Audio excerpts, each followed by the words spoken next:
Okay, so this is my first vlog, and I'm gonna be pretty much covering my what do you call it upper body workout. So my workout usually starts off with heavy presses. Now this is like the second upper body workout for my mesocycle in this week. So my split usually goes like this: Monday, Tuesday, Wednesday, which is something like a pull, push, legs, and then an upper and lower.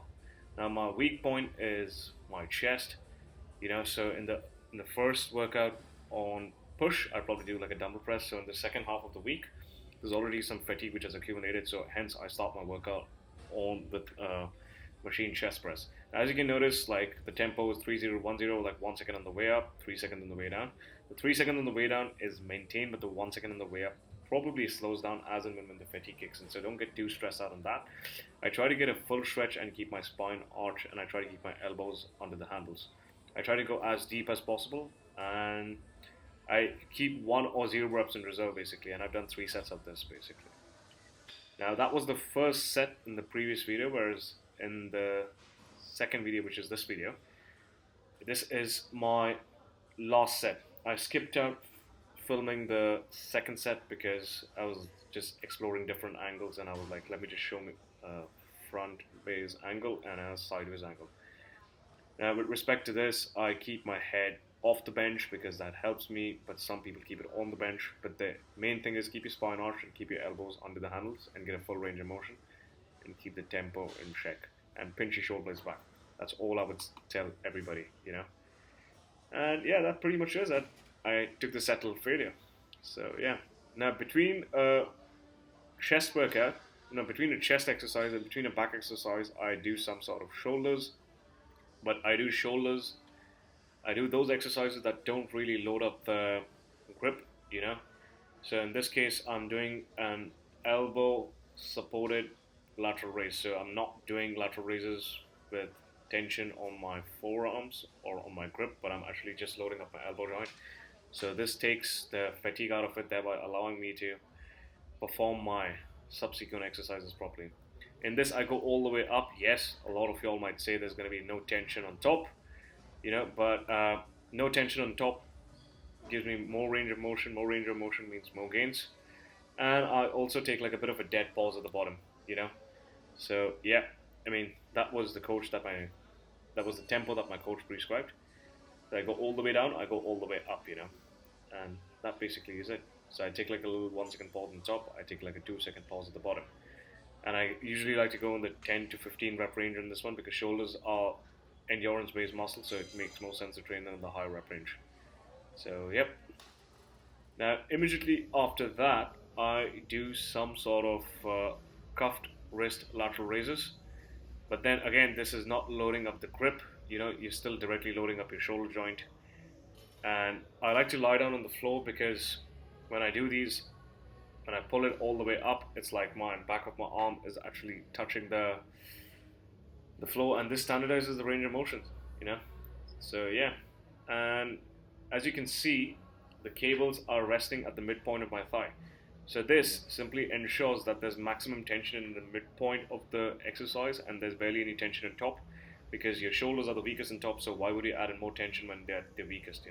So if this makes sense, I'm basically matching the strength profile of the exercise with the resistance profile.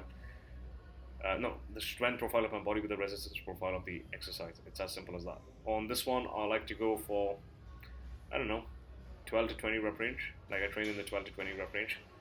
And for shoulders, like I usually like to take all sets to failure because it's an isolation exercise. It's not that impactful on the body. So yeah, I mean, you can really hammer the shit out of them basically. So yeah, getting these cuffs are really, really useful. I mean, it's been an investment. You can perform them on multiple exercises. But yeah, just do notice the position of the cables. They are at the midpoint of my thigh. It's like I purposely come forward. And yeah, the cue that I can tell people is think that you're making circles, not sideways, not frontways. You're not doing like a side lateral raise, you're not doing like a front raise, you're doing something between the two.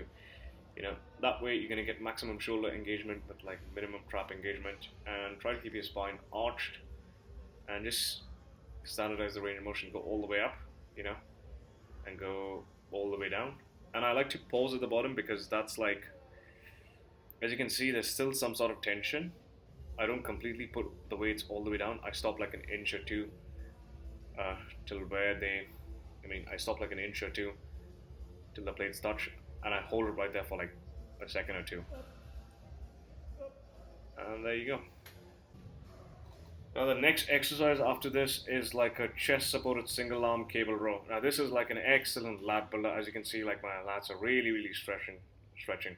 So how far you want the cable to be, it should just probably be something like 3 to 4 inches above your shoulder height. Use your other non-working hand to press against the bench for stability, and think of pulling your elbows to your hips, and don't pull beyond your body. So a lot of people like to pull all the way back, and that causes the slouching posture to be exercised. You just want to pull your triceps till where your body ends. Take like a nice little pause right there and think of pulling your elbows to your hips, and always get a full stretch. I can't stress the importance of you getting a full stretch. I did 3 sets of each on each side. I forgot to film the other side. So, yep. Now, this was my last set, so I progressed the weight. No, I didn't really. Yeah, I did progress the weight. So, yeah. What I'm doing right here is I'm attaching the prime handles. Well, in case if you have these prime handles in your gym, they're really good. You know, you don't need to wear straps and all of that. That saves a lot of time, and you can really feel your lats engage. And a couple of other tools that I can say, like as you can see, I'm crunching towards my side, and I'm also slouching on the way up. It's like when I'm lowering the weight, you know. So that's also going to really stretch your back. The stretch is where most of the money lies, basically, when it comes to building muscle. So yeah. And what is the next exercise? Yep, it's a single arm pull down. I usually like to touch my elbows on the bench just so that I standardize the range of motion, and I like to twist towards the side when I pull it down because that's going to contract the lats, the back a little bit more. Try to get a full stretch till you almost like literally shrug your working shoulder like literally all the way up. And I did like 2 sets of these for 10 to 15 reps on each side. This was more of like a lat based day. And yeah, I mean, that's about it. There was a rowing motion and there was a pulling motion. So yeah, I used the same handles basically, that the macro, the prime handles. Yeah, the prime handles basically. They're excellent for any lat based exercise. I mean, you really feel the lats, you know. And I think of pulling my elbows to my hips over here as well, and I think of pulling my elbows down to the ground. Now obviously after doing training back, after training chest, your biceps are already exhausted, your triceps are already exhausted. So quick 3 to 4 sets on biceps. You know, the main important key over here is I think of keeping my elbows fixed, like they're stuck to my rib cage, and I think of getting my forearms to touch my bicep. The tempo here is like 1 second on the way up, 1 second pause, and 2 seconds on the way down. You know, but get a full stretch till you like legit lock out your elbows. I go like really light over here, and yeah, that's enough to fuck your biceps up after like a heavy set of rows and pull downs basically. So yeah, 3 to 4 of these, more than enough. Then I end my workout with a nice tricep finisher. I use these handles because these fit right with my grip, like a glove basically. I try to snap my elbows forward. You know, as you can see, like I'm hinging my elbows forward, but I don't really completely lock up my elbows because that causes my joints to hurt a little bit.